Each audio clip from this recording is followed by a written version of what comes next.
What's up guys, it's your boy Ru and we are back with another Chrono Kiseki 2 video. In the previous one, we talked about the remaining two Ouroboros members, Elroy, the absolute menace, look at that face, as well as Letty, the mysterious, alluring golden butterfly. So if you haven't checked that out, definitely go do that after this video here. I will leave the link at the top right corner. And in this video, we're going to be talking about Heiyue. These three right over here on my screen. Sao Lee, Ashen, which potentially could we be getting a three-way love triangle? I don't know, we're gonna talk about the possibility, as well as the old man himself. So, I personally can't wait to talk about it and take a look at some of this information here, so let's get right into this. Sao Lee. So with this anomaly illustration, exactly the same as last time. There really isn't too much to talk about his character design because it really hasn't changed that much. It's basically been the same thing with a little bit differences just because of the engine and the Kuro system. But other than that, it's essentially the same character design. So not really much to talk about here. It's not something like I'm super strongly of a fan of, but it's not bad either. I'm not completely understanding of Ashen's crush on him, so I really hope that gets talked about and explained in the sequel. Because in the first game, they kind of just... It was kind of just evident that she had a crush on him because of her energy when she's near him, but it wasn't really explained too much, so I want more information on that. He is a young, high-ranked member of a Heiyue. Apparently his family has been serving the Lu family for a very long time, so I'm assuming like Sao Lee was like her protector, for example. Maybe Sao was like Ashen's bodyguard when she was a little girl, and then that's how she ended up having a crush on him. I don't know. He's highly skilled in the Moonflower style, one of the three major Eastern martial arts. I wonder if there's a particular other character that has relevancy to Heiyue in the Lu family that also uses the Moonflower style. I have no idea. And he is nicknamed the White Orchid Dragon, which that name, the White Orchid Dragon, sounds way more cool in Japanese. And he's a very cunning and sharp-minded individual. Look at this. Got the sharp slanty eyes. He is cunning. He used sweets as a way to bribe Vaughn, which isn't that cunning, because it's super easy to bribe Vaughn into doing jobs if you just give him delicious sweets and whatnot. But he is pretty cunning, man. I wonder if he's inside one of the Heiyue buildings right now, because we've got this like Eastern-style banner that's hanging on the wall. And why is he like... You typically don't see this kind of expression on him. Like, he's usually a little bit more, like, you can't really read the energy off his face too often. So, I wonder what's got him sort of agitated here. And that's got him, like, really locked in and fierce. Sort of serious expression. He prioritizes his personal gains, which I'm all about. You know what I'm saying? But he sees value in connections with people. But specifically, one of those values is being able to use those connections to get what he wants. Kinda like Chapter 2 in Langports with the Arcrise Resolutions Office. We've got Barry Alpine, Reset Twinings, and Von Arkwright, and look at Sal. What's up, Sal? Are we going to be sort of tricked and bribed into doing another job for Sal? Is this going to be how we get into Langport again for a second time, and we get to adventure more around that area and start seeing more of their eastern quarter? And where we get introduced to Aron's character a little bit more and what's going to happen with him in this game specifically. I don't know. But Sao does like using his connections for his personal gains, and I cannot wait to see this dynamic unfold a second time, especially following the events of the first game. You better believe it. This piece of the article is pretty much well-known information here, that he is the president of the Heiyue Trading Company, controlling the wealth of the continent's western parts. You know what I'm saying? The whole thing with the crossbell, that building, blah, blah, blah. During the incidents of Langport, he did use his connections and his influence to help Fan Lu, the next elder for the Lu family within the Heiyue Syndicate, further cementing his position within Heiyue. The more he cements his position within Heiyue, the more sort of influence he has within the Lu family. Potentially, the whole Ashen, Sao Lee thing could happen. They could potentially hook up. However, take a look at this tweet right over here. Again, by Han, you know what I'm saying? I'm not just playing this out of thin air. Ashen Lu. Her crush on Sao Lee will get explained upon. It better. However, it looks like Aron and Ashen may be a thing. Aron and Ashen are childhood friends, and y'all know I love the whole childhood friend romance thing. Like with Vaughn and Lane, for example, when it works. Like when it works, it works. If it doesn't work and it's not done well, then it doesn't work at all.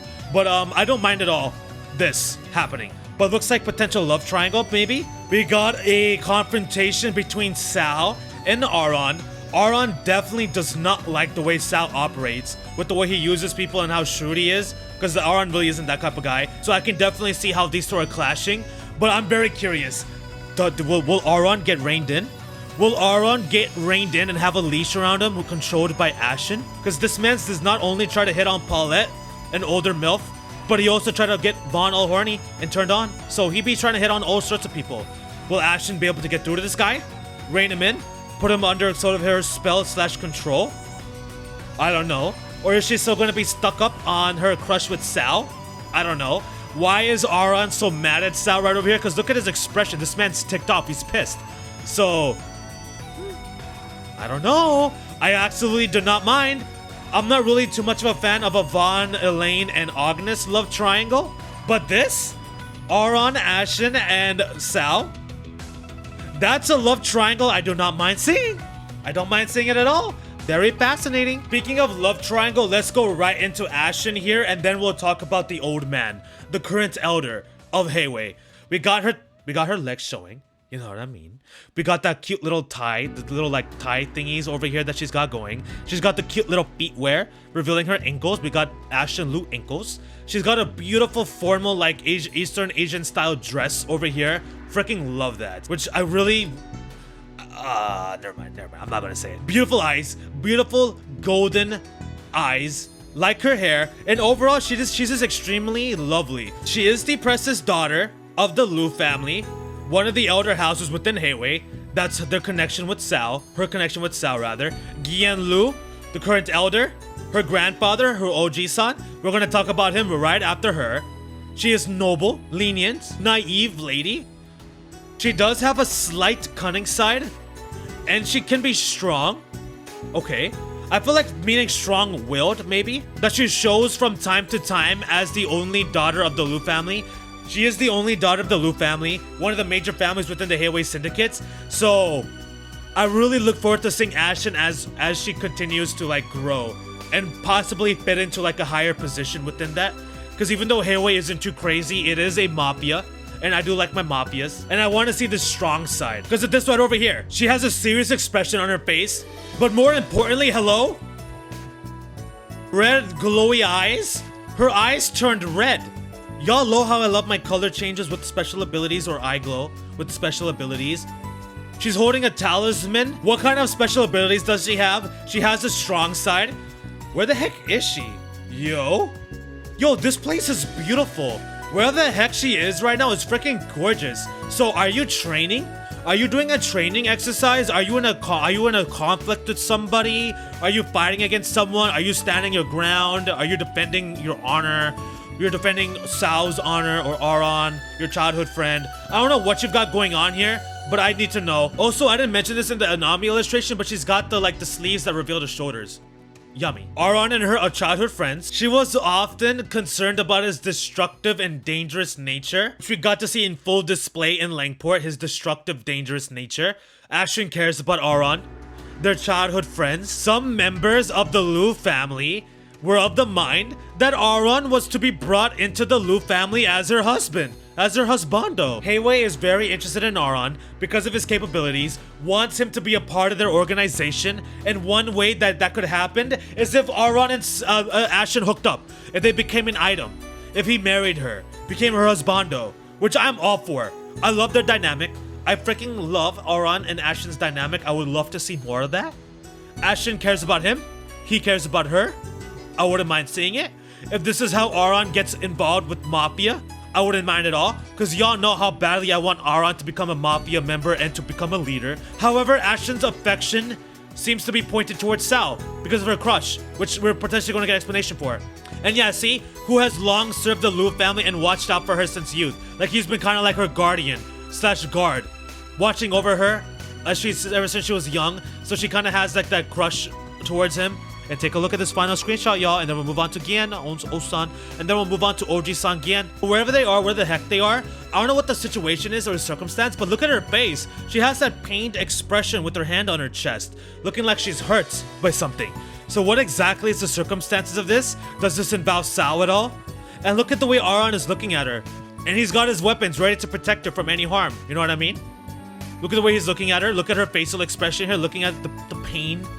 And I can't wait to see how this side of the story gets told, executed, and how it unfolds with Heiyue, that whole group, because in the first game they have all sorts of internal issues going on within the different families that are in that syndicate, as well as between Sao, her, and Auron. Let's wrap this video up by talking about Old Man Gian. Love this dude's character design. My favorite aspect to him, besides his egregiously long, like sort of like sash he's got going over his shoulders, is his stash. I freaking love the fact that they gave him that long mustache that goes all the way down here that starts in his nostril. I love that so much. And then his little and that little like pointy chin with the beard. It's freaking amazing. It's phenomenal. But yeah, I really like his character design. I like his voice and his energy and the way he carries himself. I don't really trust this old man, but I do find him very interesting, and I can't wait to see sort of how he's going to what exactly is he going to be doing in this game? What sort of what sort of focus and spotlight is going to be shined upon on Heiyue's or the organization in this game, in the sequel? The reason why I say he's not really like too trustworthy, which I don't mind, is because of this right over here. Even though he watches over the Eastern Quarter in Langport and kind of like performs like a protective role over that city and his organization, he has a ruthless side that is willing to sacrifice others in order to protect Heiyue and the city, including Auron. But ever since the series, ever since those incidents that happened in Langport with the Armada, with Auron, everything that he did in that situation, the way he was acting, the way he was moving, his mannerisms, his energy, his behavior, his communication, everything is in its totality. It has created a rift with his young underlings, such as Sao and his son, Ban Lu. So how exactly is the divide, the turmoil that's going on within Heiyue as well as within the Lu family itself going to sort of play out and carry on? Is it just going to continue to grow? Are they going to resolve that and then get on the same page? Or is there going to continually grow a rift and then this man's going to check out? Potentially DIE? And that's what that was with him and Auron's arms? And then Ban Lu is going to take over? Or are they going to continue like this? Because kind of look at this. Look at his energy. He looks like he's saying something. I don't know what exactly the situation of this is, but this guy does not look like... The son here, the father of Ashen, does not look at all like he wants to be in the same room as him. So very curious to see what's going to be happening within Heiyue in the sequel, and how much are they actually going to focus on it, and how much relevance does it have to the overarching plot / purpose of the sequel? Because it looks like a bunch of different things are going to be on the move, so I can't really pinpoint. Final screenshot over here, and we'll wrap up the video. Looks like we are in the Eastern Quarter of Langport. You typically don't see this expression from Reset too often, but when she does have this sort of tone and facial expressions, you know it's something serious. Something major is happening that's got her attention for her to look like this. And it's involving Gian, and we have discussed Gian's energy and how ruthless he can be, and some of his sort of the way he speaks and how operates doesn't really match up with Reset's energy, Reset's personality too much, with her wholesome. And then Ban over here, he doesn't really have like a pissed off, angry expression, but he looks like more so like he's analyzing and studying Old Man Gian and trying to look through what he's trying to say here. Because remember, he had him figured out. So I'm definitely thinking that's something that's going on right over here right now, that he's trying to analyze and study him to see what exactly is the hidden subliminal message, possibly, for what he's trying to say here. I don't know, no idea, but I'm really curious. I need to see more of Heiyue. I need to see more of that dynamic and the internal turmoil between Gian, Fan Lu, Sao Li, that love triangle between Sao, Ashen, and Auron. All of it highly fascinating, and I cannot wait to see how it's all going to play out. I hope you guys enjoyed it. If you did enjoy the video and you haven't already, then what are you doing? Like the damn video, because I do appreciate your guys' feedback. Let me know what you guys thought about the video in the comments down below, as well as these characters themselves, and what you're mostly interested in. In the next final video, we will be talking about the man that showed up in that brief short trailer that was absolutely throwing hands and giving Reset the work. But that's a wrap for today, y'all. Thank you guys for watching. I hope you guys enjoyed the video. Have a great rest of your day. Have a great rest of your week. Good luck with everything. If you're having school relatively soon here, enjoy the rest of your break. And I will catch you all in the next video or stream real soon. But for right now, your boy is out of here. It's a wrap. Peace.